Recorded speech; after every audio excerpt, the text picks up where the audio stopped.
Bueno, pues en primer lugar, daros las gracias a todos por vuestra presencia, porque un lunes estar aquí a las 8 de la tarde es un tremendo esfuerzo que todos sabemos.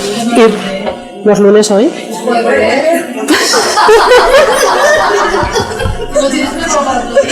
Efectivamente.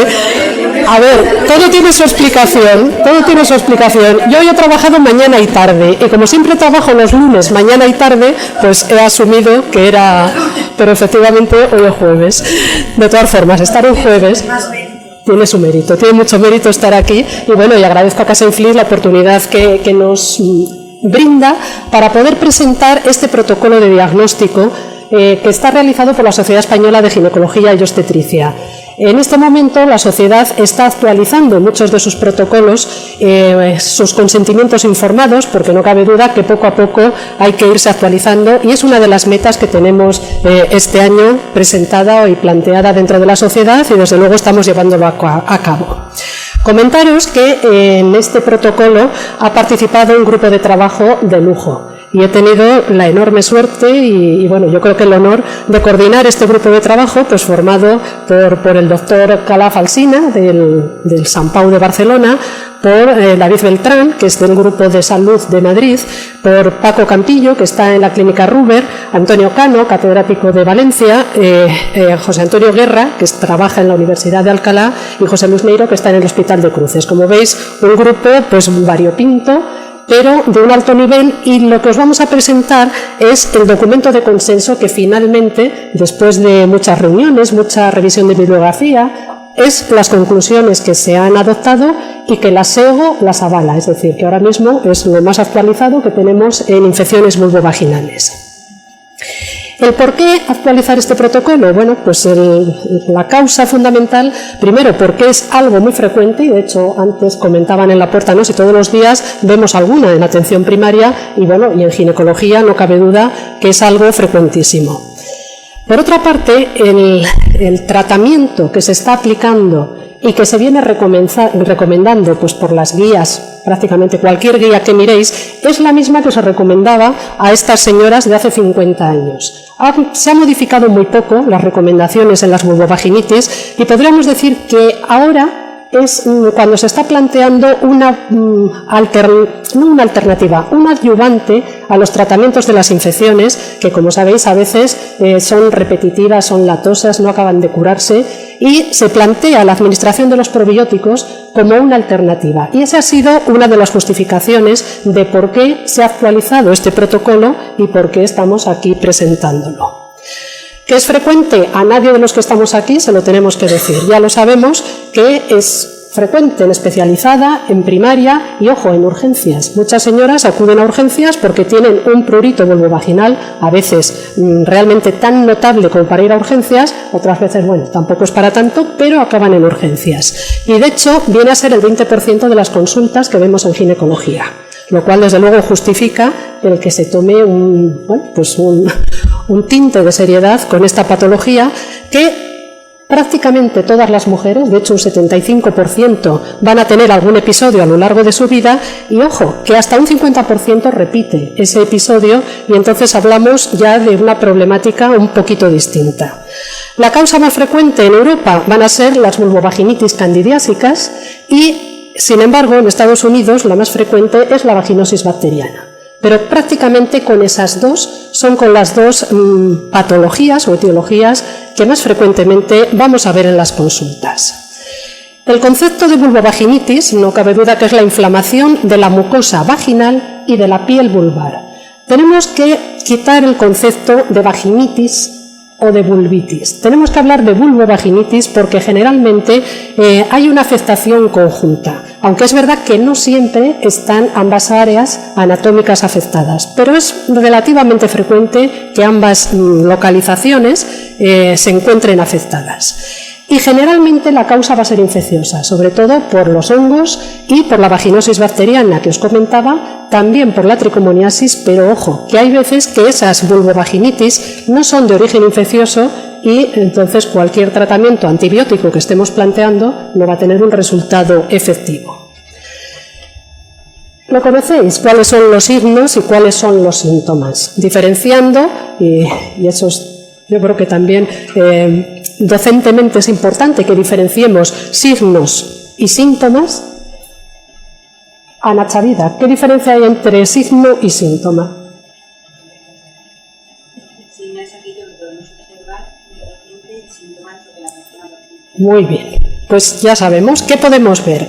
Eritema, edema inflamatorio de la piel, de las mucosas, aumento de la secreción vaginal, que en ocasiones es maloliente. Bueno, mal olor es un signo, sí, si nos acercamos, efectivamente es un signo. Y la mujer nos va a contar síntomas que son muy variables, pero que básicamente los conocéis perfectamente. Los signos y más bien los síntomas son más patentes en la infección por cándida que en las vaginosis bacterianas, que como vamos a ver, muchas de ellas pueden resultar totalmente asintomáticas. Quizá de las dos cosas más novedosas de este protocolo es el término microbiota vaginal. No es que eso nos lo hayamos inventado nosotros, ahí sentados en nuestro grupo de trabajo decimos, la microbiota vaginal, qué interesante, ¿no? Es que todas las publicaciones recientes ya no hablan de flora vaginal. Ese término, irle dejando un poquito al lado porque de lo que se habla es de microbiota. Y la microbiota es el conjunto de microorganismos que habitan en condiciones fisiológicas en la vagina. ¿Eso es sinónimo de flora? Pues sí, es sinónimo, pero el término que se está utilizando, y vais a quedar muy bien delante de vuestros compañeros si habláis de microbiota, mucho más finos y mucho más actualizados. Lo sabíamos perfectamente que ese ecosistema que hay en la vagina es un ecosistema dinámico. Dinámico, vamos a ver que incluso dentro del ciclo menstrual va a cambiar. Pero sobre todo hay una característica fundamental de esta microbiota y es que es hormonodependiente. Va a tener una clara dependencia en relación con el ciclo menstrual y en relación con el estado hormonal de esa mujer. Lo vamos a ver luego en una diapositiva.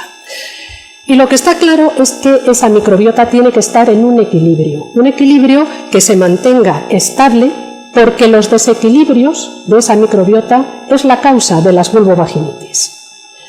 El desequilibrio puede ser o bien porque haya un sobrecrecimiento de una parte de esa microbiota, o bien porque un exógeno, un patógeno exógeno, pueda acceder a esa vagina y pueda empezar a causar la patología. Ese ecosistema tiene que mantenerse. Cuando se rompe ese equilibrio, que como os decía, esa rotura de equilibrio puede ser o porque sobrecrezcan, empiece a proliferar una parte de esa microbiota, o porque venga un patógeno exógeno, que lo más habitual es el propio sobrecrecimiento, bueno, pues entonces ahí ya hay unas modificaciones. Modificaciones en cuanto a los sistemas defensivos que tiene la vagina, sobre todo en cuanto a la modificación del pH vaginal, que veremos la importancia que tiene, y en cuanto a las características locales de la defensa inmunológica que tiene la vagina, bueno, porque sí, porque la tiene para defenderse de esa agresión externa. Comentábamos que el estado endocrino de la mujer va a condicionar la microbiota que se encuentre en esa vagina. Y a lo mejor os preguntáis, ¿y todas las señoras tienen la misma microbiota? En absoluto. Es totalmente distinta la población. Totalmente distinta. Hablamos en proporciones, es muy distinta la microbiota de una mujer e incluso cambiante la propia microbiota de esa mujer a lo largo de su vida y a lo largo de su estado hormonal.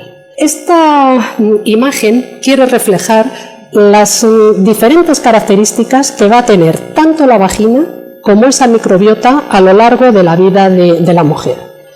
Si os fijáis en la primera columna, si se graba por bueno, en la primera columna, esta es la niña recién nacida. La niña recién nacida, fijaros qué epitelio más importante tiene y por qué lo tiene. Porque está recibiendo los estrógenos maternos, eso hace un estímulo del epitelio vaginal y tiene un epitelio vaginal similar al de la mujer madura, a la mujer de la edad fértil. A los pocos días, los estrógenos, como ya no le siguen llegando de la madre, hacen que ese epitelio disminuya a toda la infancia, pues mantiene el epitelio durante toda la infancia. Eso va a tener una repercusión también en el pH. Claro, que la recién nacida tiene un pH vaginal similar al que tiene la mujer en la edad fértil, mientras que la infancia tiene un pH mucho más alto, un pH de 7, muy parecido a las niñas y menopáusicas, muy parecido en cuanto a sus características. Y además, si vemos cuál es la microbiota que van a tener, la niña primero nace estéril, pero inmediatamente se va a poblar de lactobacilos.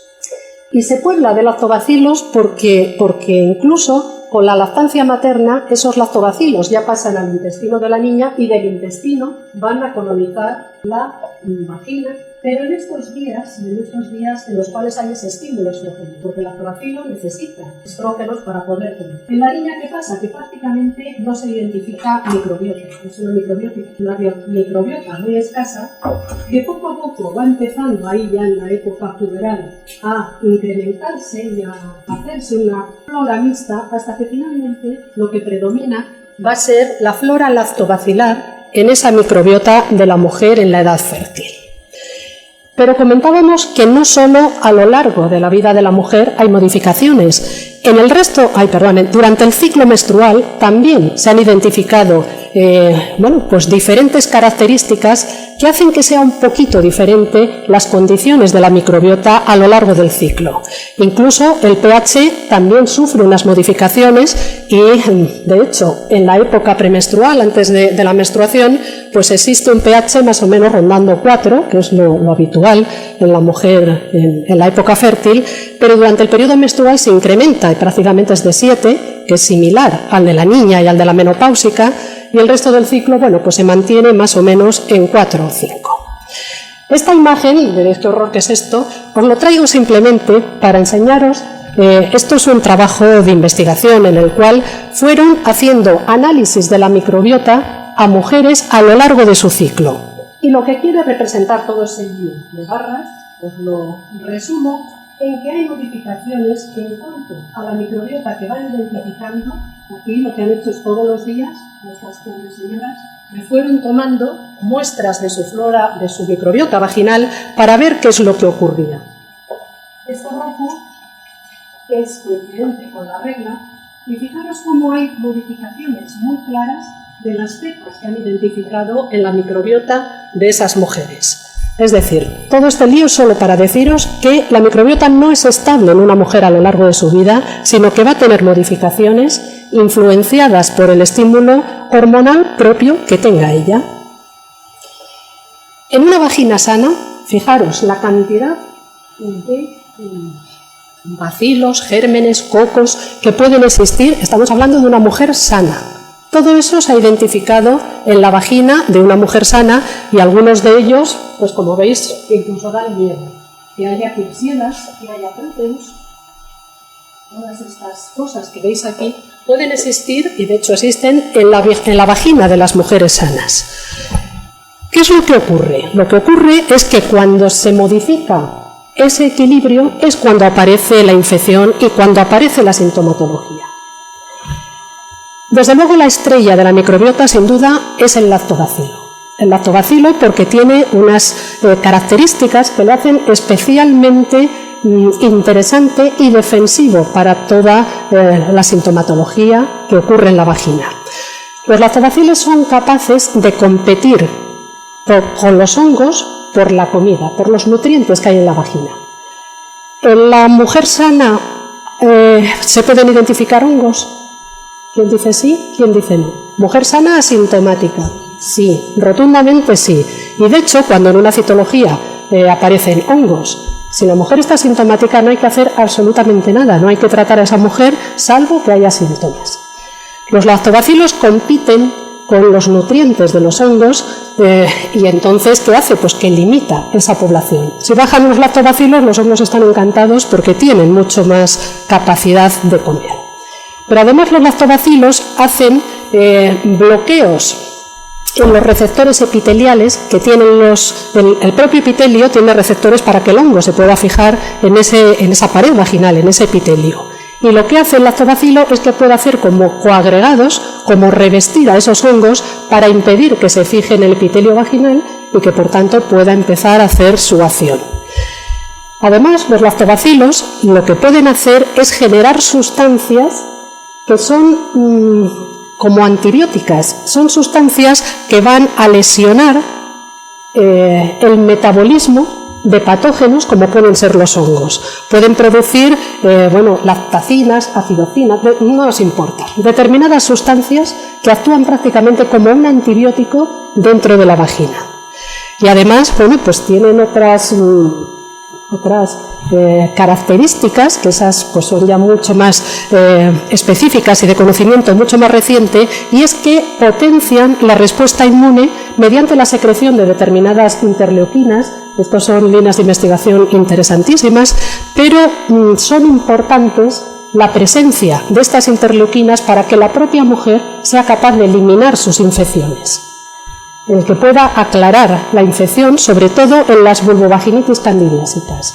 En ese sentido, claro, la propia inmunidad tiene que trabajar, y trabaja a través de esas interleuquinas que son capaces de ser favorecidas por los lactobacilos. Es decir, la estrella, sin duda, el lactobacilo.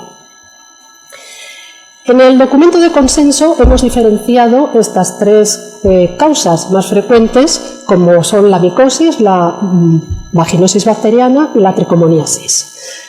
La micosis, esa imagen ya nos lo está diciendo todo. Los signos que aparecen ahí de edema, de inflamación, esa medio secreción blanquecina que queda adherida, es realmente una enfermedad inflamatoria de la vagina y de la vulva. Generalmente, cuando hablamos de cándida, hay que hablar de vulvovaginitis candidiásica y pensar en estas dos localizaciones, que desde luego se va a producir por esas modificaciones que hemos visto en las condiciones defensivas de la vagina, y entonces los hongos aprovechan y ya está.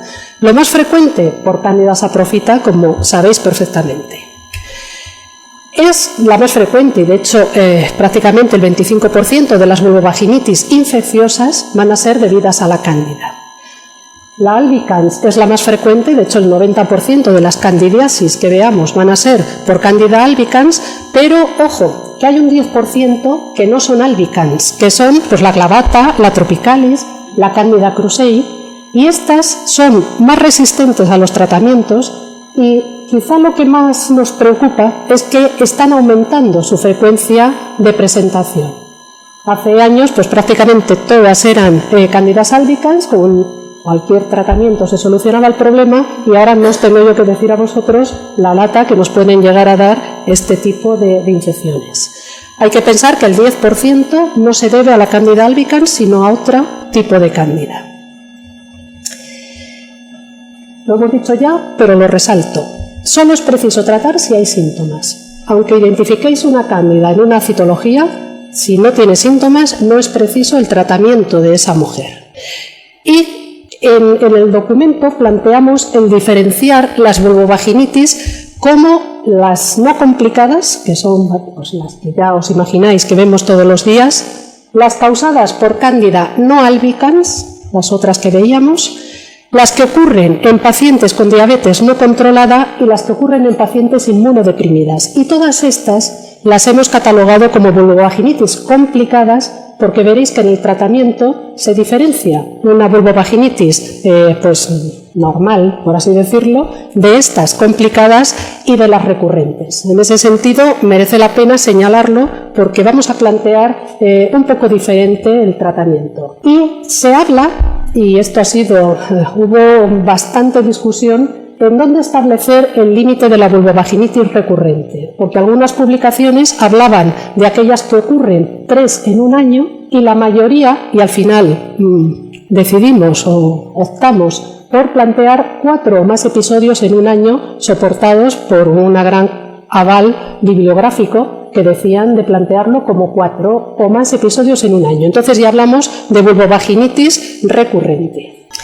Factores desencadenantes los conocéis perfectamente y los pasamos un poco por encima, pero sí hacer un poco de hincapié en el uso de antibióticos. En aquellas mujeres que por el motivo que sea van a recibir antibiótico Y si además ya les ha pasado alguna vez, pues que por un problema de muela, que han ido al dentista, que les ha dado antibiótico y eso ha coincidido con una vulvovaginitis, merece la pena estar atentos para plantear un tratamiento preventivo en estas mujeres que van a utilizar un antibiótico durante un tiempo, sobre todo antibióticos de amplio espectro, tetraciclinas, ampicilinas, cefalosporinas, porque lo que va a hacer el antibiótico, claro, es liquidar la microbiota vaginal y entonces el hongo dice: esto está estupendo.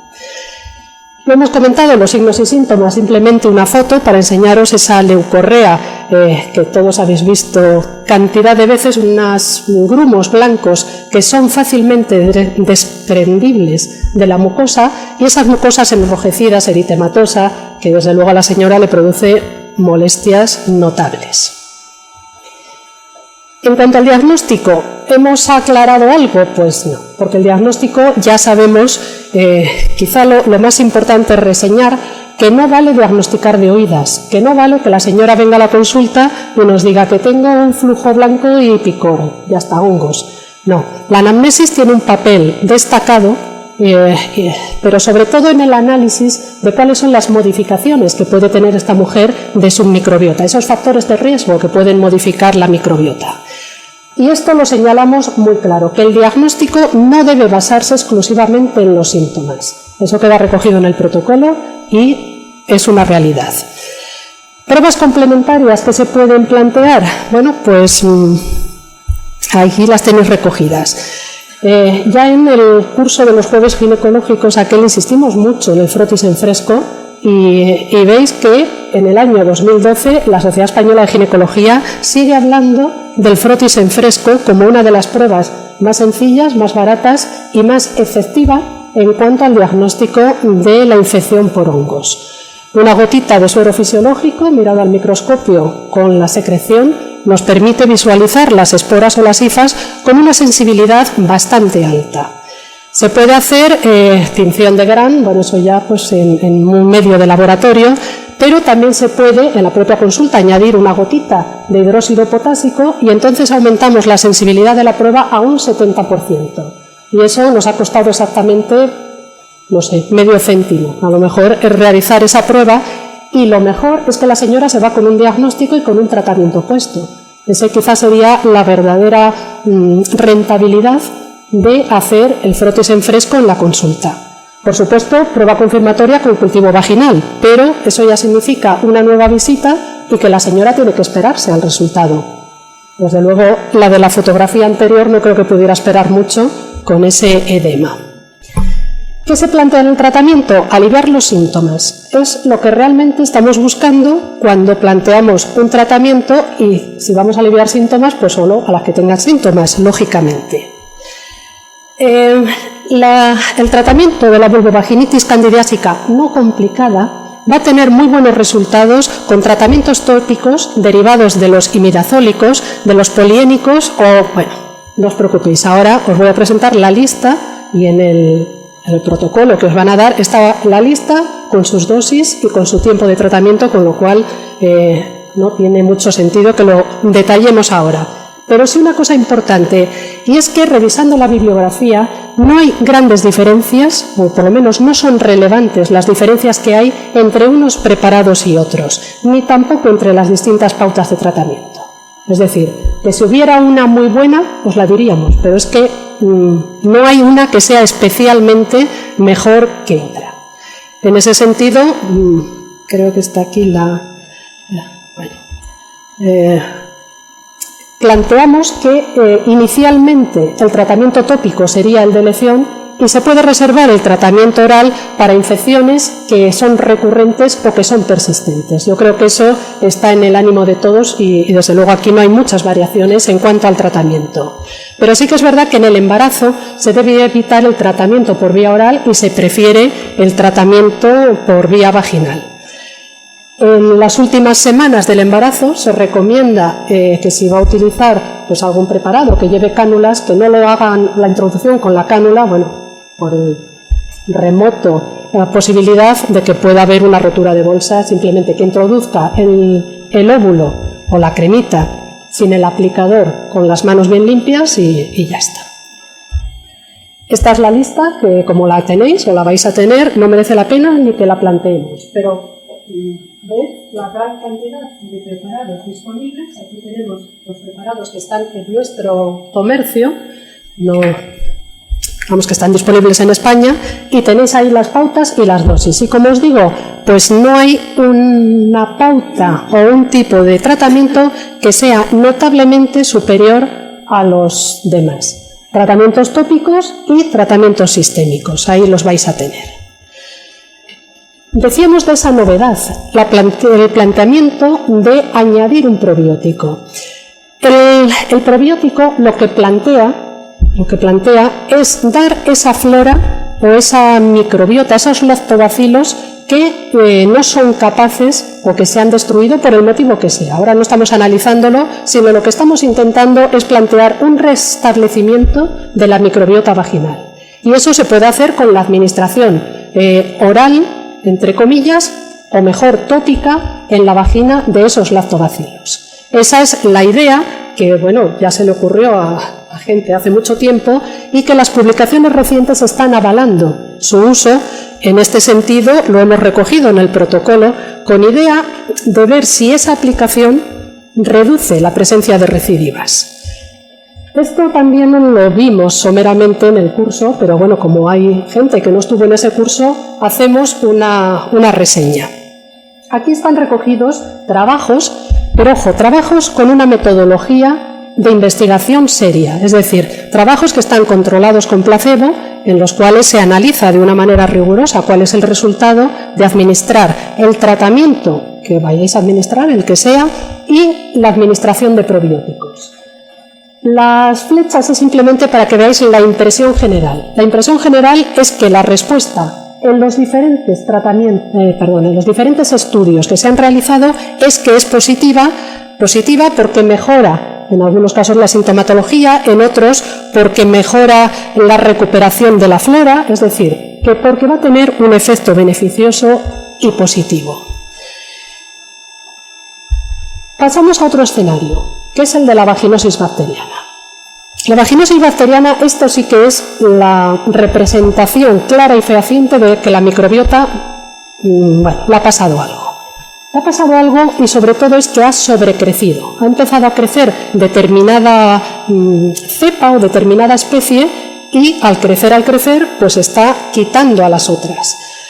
¿Cuál era la que generalmente y se hablaba y se pensaba antes que era un único germen el que crecía y se pensaba que era la Gardnerella la que era responsable de esta vaginosis bacteriana y de hecho, durante mucho tiempo se pensó que era ese único germen el que proliferaba. Hoy sabemos que no, que la vaginosis bacteriana deriva de la modificación de diversos tipos y diversas especies de los habitantes habituales que hay en la vagina. Sobre todo los Mobiluncus, el Atopium vaginae, también por supuesto la Gardnerella, es decir, diferentes gérmenes no me gusta, diferentes que viven en la vagina. Entonces tienen un sobrecrecimiento. Este germen parece que son malos, y no son malos, es que viven ahí simplemente. Lo que pasa es que se ponen a crecer y a crecer, rompen ese equilibrio y entonces se producen los síntomas. De hecho, la Gardnerella aparece en el 10% de mujeres que no tienen ningún tipo de patología, ningún síntoma. Pero se hace un análisis de su microbiota y en el 10% hay esta Gardnerella.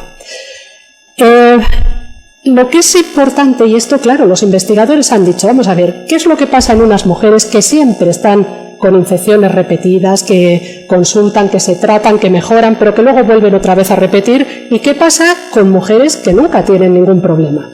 Claro, ellos han pensado, pues vamos a ver cuál es la microbiota de esas mujeres que nunca tienen problemas y vamos a intentar dar a esas otras mujeres a las que sí tienen problemas esa microbiota. Bueno, pues esto ni os veáis la tabla, os lo explico.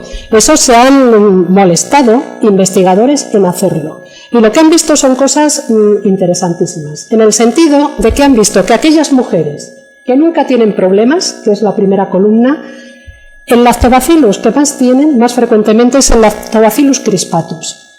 Fijaros que aparece en el 48% de las señoras que se encuentran bien, que nunca tienen problemas, y solo en el 7% de las que están con infecciones de repetición. Claro, ¿qué han dicho? Pues la industria farmacéutica ha dicho, bueno, pues vamos a coger estos lactobacilos y son los que vamos a intentar dar a las mujeres que tienen problemas. Esto simplemente es para daros a entender la diferencia que se ha podido identificar de unas microbiotas en mujeres con patologías y las que no tienen patología. Esto lo sabéis, que la mujer que tiene una vaginosis bacteriana tiene una secreción aumentada y un mal olor, que en algunos sitios se describe pues como a pescado, porque se liberan aminas, unas aminas que producen ese mal olor que la mujer percibe y, bueno, y que perciben también los de alrededor. Y aquí lo que ocurre, ¿veis? Esa es la frase, especies comensales. Especies comensales que son las que aumentan de una manera extraordinaria, empiezan a tener un sobrecrecimiento importante. ¿Se ha relacionado con algunos factores? Pues sí, se ha relacionado con la promiscuidad. Y ojo, el factor que parece más determinante es la adquisición de un nuevo compañero en el mes previo. Eso se ha relacionado como un factor claro, predisponente de la aparición de una vaginosis bacteriana. Las duchas vaginales, que tan aficionadas son las mujeres sudamericanas, lo que hacen también es modificar esa microbiota, porque por arrastre simplemente están eliminando su flora, que bueno, la pobre pues tiene que irse recuperando como puede, pero a expensas de esas duchas vaginales que desde luego no son recomendables en absoluto, y al revés, tenemos que hablar con las mujeres para que no hagan ese tipo de higiene, que no hace ninguna falta hacerlo, porque lo que hacen es modificar su microbiota. Y en ese sentido, bueno, pues es verdad que se ha visto también que las mujeres heterosexuales, por supuesto, pero también en mujeres homosexuales, mujeres que tienen sexo con mujeres, es un factor de riesgo añadido. Parece que se habla de que esto ocurre por la contaminación que ocurre por compartir pues, determinados juguetes sexuales que existen entre las mujeres que tienen sexo con otras mujeres. En el embarazo nos preocupa, que hay matronas y bueno, esto hay que tenerlo muy presente porque está muy bien documentado, que la presencia de la vaginosis en la embarazada va a incrementar el riesgo de infecciones como son la mionitis, de parto pretérmino, de rotura prematura de membranas y de infecciones posaborto. ¿Qué quiere decir esto? Que una mujer embarazada con vaginosis hay que tratarla inexcusablemente. Hay que hacer el tratamiento y a veces, bueno, pues lo dejamos, no, ya cuando paras ya te trataremos. En absoluto. Esto está perfectamente documentado y está recogida en el documento de consenso como una recomendación. El diagnóstico, volvemos a lo de siempre, la anamnesis, ya conocéis los signos y síntomas que puede tener y los criterios de Amsel. Los criterios de Amsel son muy básicos y muy fáciles de hacer también en la consulta y absolutamente baratos. Si sería positivo, es decir, tendríamos con una certeza del 90% el diagnóstico de vaginosis bacteriana si encontramos 3 de estas 4 cosas. Si la señora tiene, bueno, pues esa secreción que ya nos parece que es de vaginosis, que además huele fatal. Si al microscopio miramos y vemos esas células CLUE, que no os la he enseñado, pero os la enseño ahora, esta es una célula CLUE. Es como una célula rebozada, en vez de pan rallado, en cocos. Esa es la imagen típica de la vaginosis bacteriana, que lo mismo, la vemos administrando en un porta una gotita de suero, un poquito de secreción y mirando directamente al microscopio. Pues bien, si aparecen eso o un pH vaginal superior a 4,5, 3 de 4, estamos hablando de un diagnóstico de certeza del 90%. Tremendamente alto y tremendamente barato. El problema también de las vaginosis es el potencial de recidiva, que es muy alto, después de que hayamos administrado un tratamiento adecuado y correcto. El tratamiento ni lo comentamos porque lo tenéis ahí y este sí que es exactamente lo mismo. Esta recomendación de la CDC, que bueno, hemos por supuesto sumado nosotros, es la misma que hace 50 años. O sea que vamos bien. Se plantean pautas alternativas, pues hombre, supongamos que hay alguna mujer con intolerancia o con alergia al metronidazol o a la clindamicina, pues estas son las pautas alternativas, sabiendo que la respuesta va a ser mucho peor que con el tratamiento que comentábamos antes. ¿Y qué pasa con los probióticos en la vaginosis? Bueno, pues es una posibilidad de utilización porque, fijaros, aquí hemos recogido simplemente los artículos, lo mismo, con una muy buena metodología, pero son solo de los últimos años, de los 2 o 3 últimos años. La trampa, en relación con la candidiasis, es que habíamos recogido todos los que se habían, o por lo menos los que habíamos encontrado con una metodología buena. Aquí son solo los últimos. ¿Qué quiere decir? Que se ha investigado muchísimo más en vaginosis bacteriana que en candidiasis.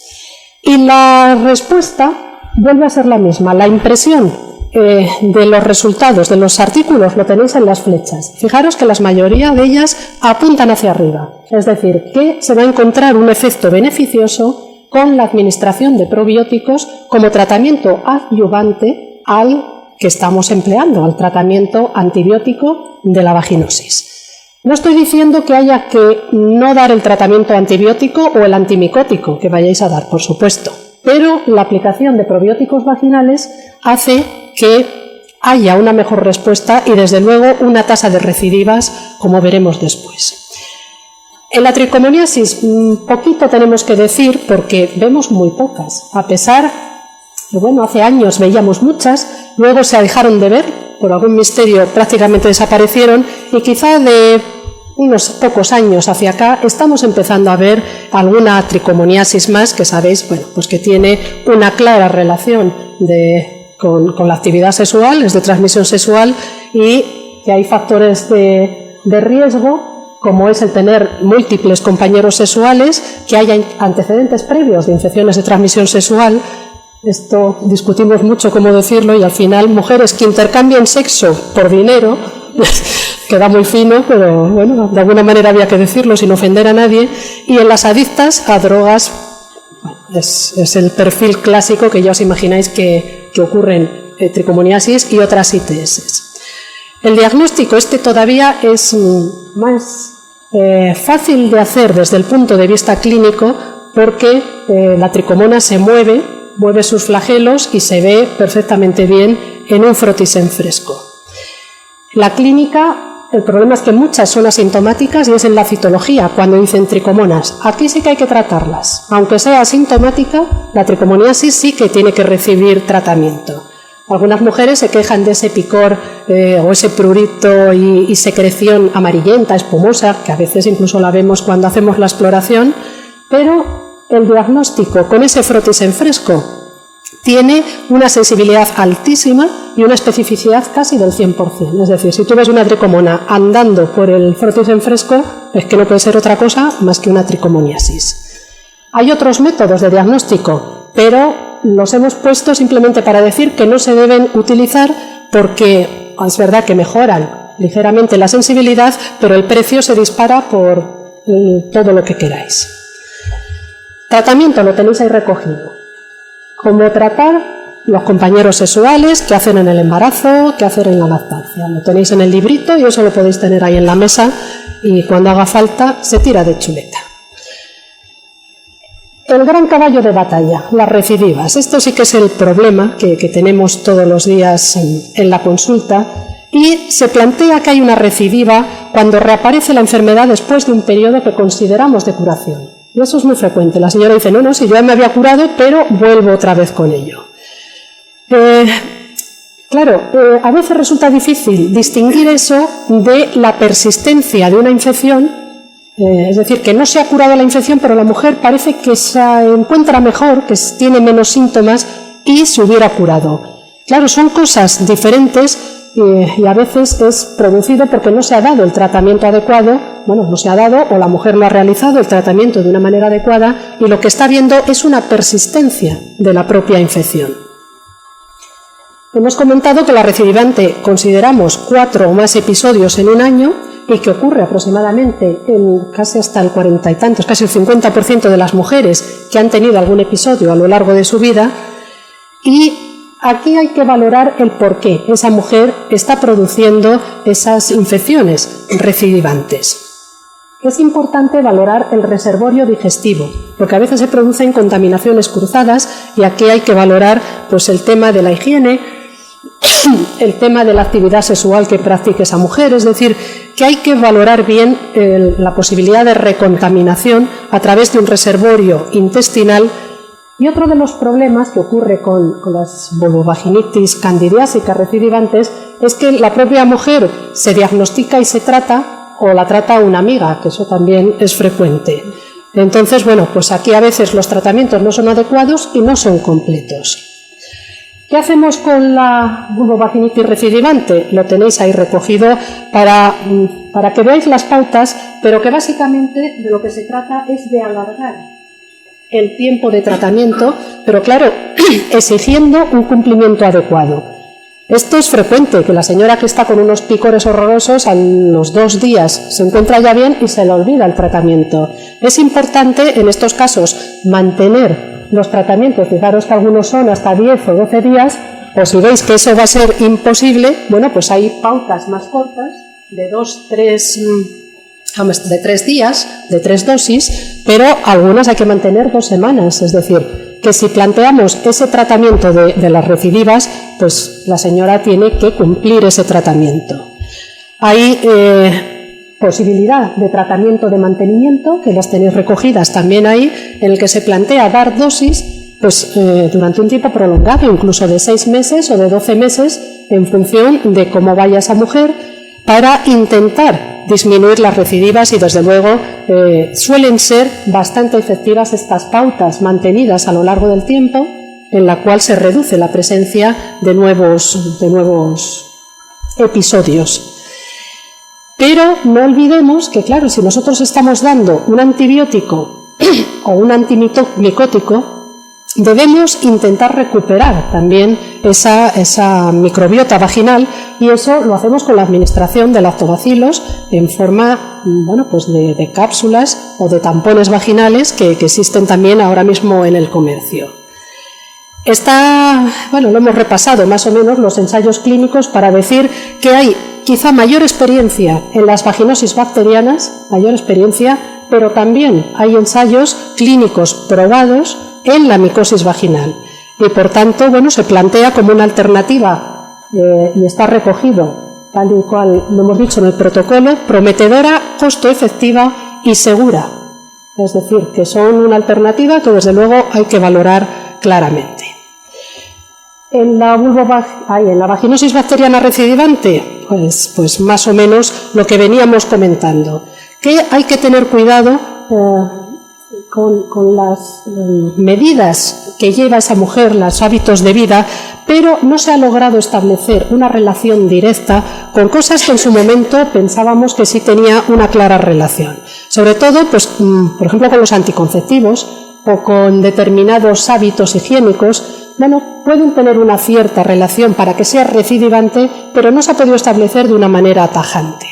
Y lo que realmente sí se ha demostrado es su relación con los compañeros sexuales y sobre todo los cambios de compañeros en el mes previo. En ese sentido, bueno, pues es el único factor claramente determinado. ¿Y qué hacemos ante una vaginosis bacteriana recidivante? Pues repetir el tratamiento. Eso es lo que se plantea y si hay una resistencia clara o manifiesta al metronidazol, pues plantearemos alguna de las opciones terapéuticas que veíamos como alternativas. El tema de los probióticos lo hemos comentado en esa tabla.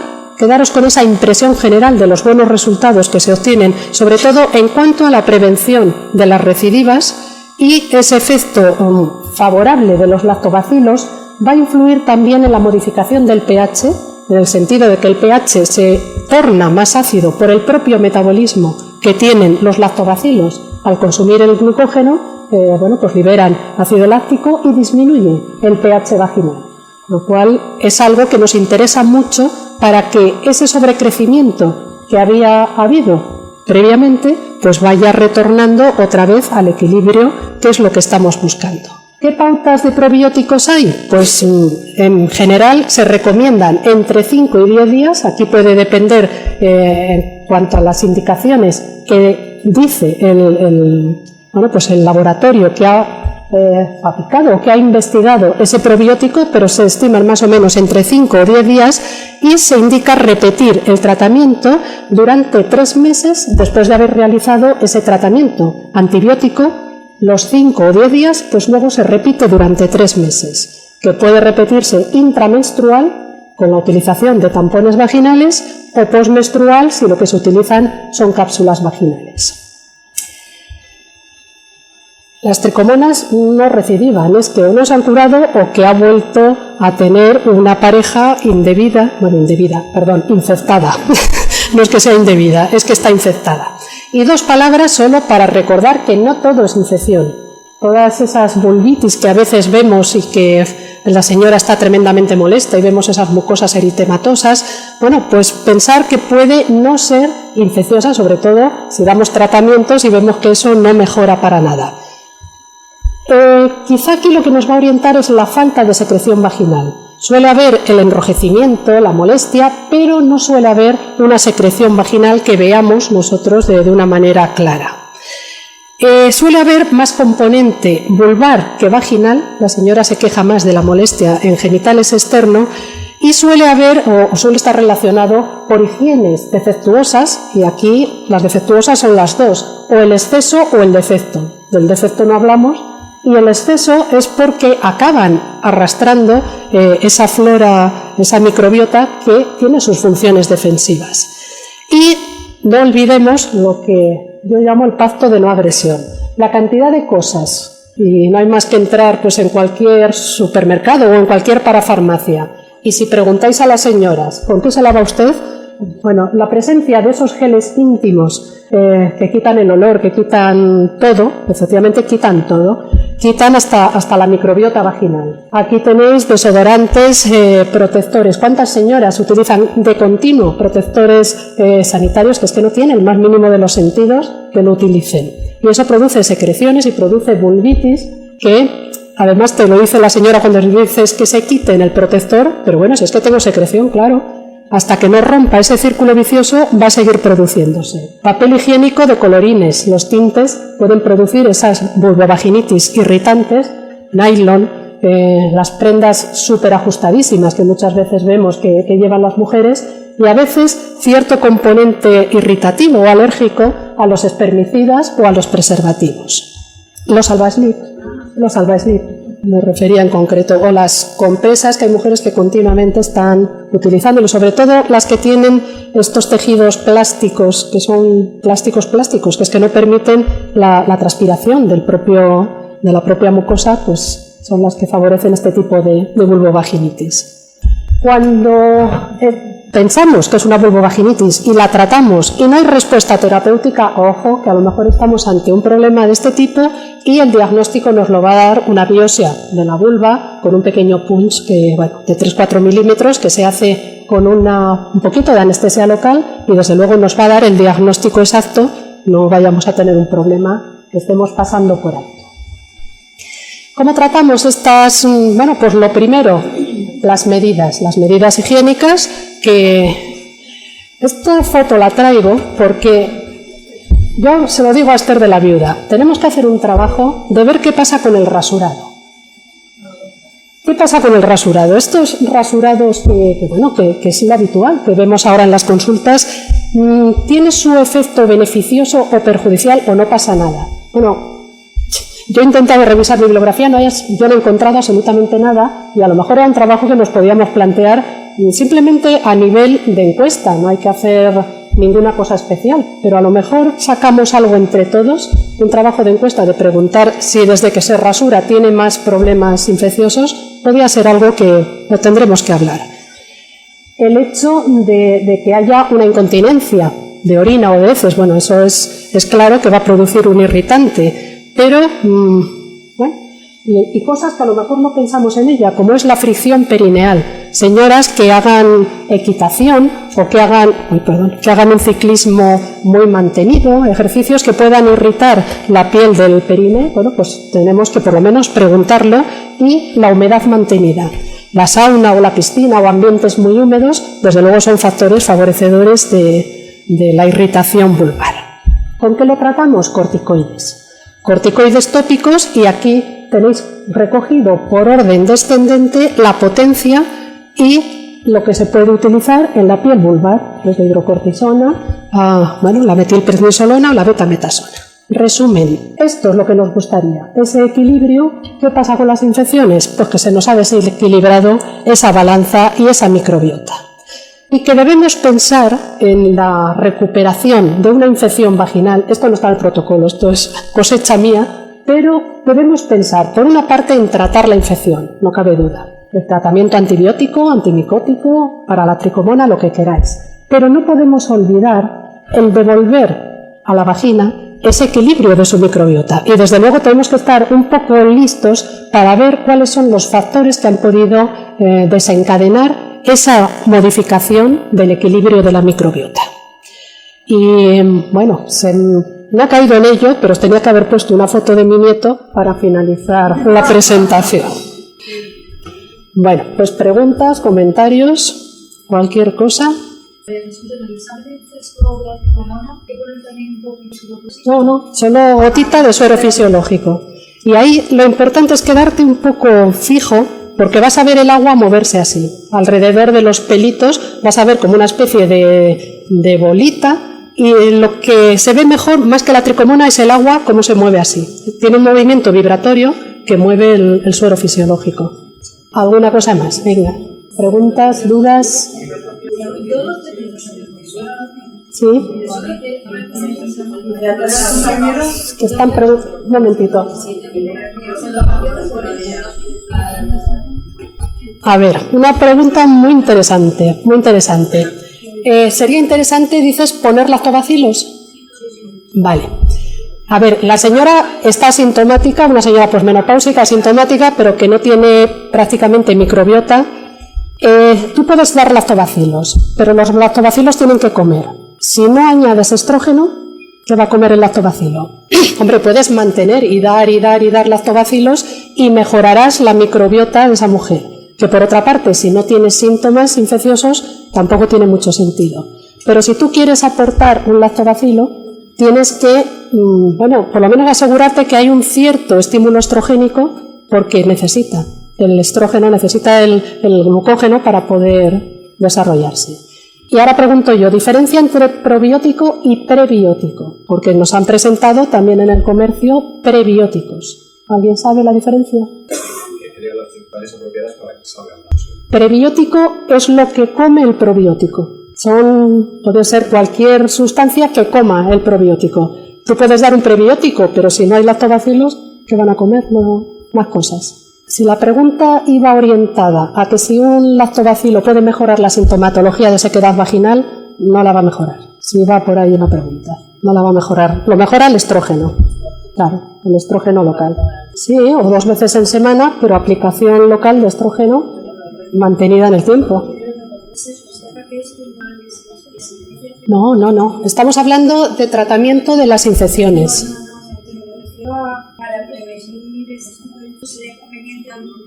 Vamos a ver, prevenir. Si una señora ha tenido episodios, 1 o 2, o tiene frecuentemente, puedes plantearte como preventivo. Pero una señora que nunca ha tenido un problema, pues no tienes que plantearte nada. Pero como prevención de nuevas recurrencias, se puede plantear. Efectivamente. ¿Y ya le ha pasado alguna vez? Sí. Darle un preventivo, claro. Y de hecho, el planteamiento de los tampones vaginales van un poco por ahí, por mantener esa prevención, ya que va a usar, señoras que usan tampones vaginales, pues en vez de usar los habituales, que utilicen estos que llevan esa prevención añadida, si quieres. Pero si utilizas la regla todo lo que necesitas. Claro, igual que compras uno, pues compras otros, claro. Hombre, claro. Y quien tenga la regla, claro. Claro. No, a ver, si la pregunta es, le voy a dar una señora antibiótico, que muchas veces, ay, que luego me da a mí, pues espérase que te va a hacer. No, pues entonces le das le das la cápsula. Claro, sí, un poco la idea de utilizarlo durante la regla.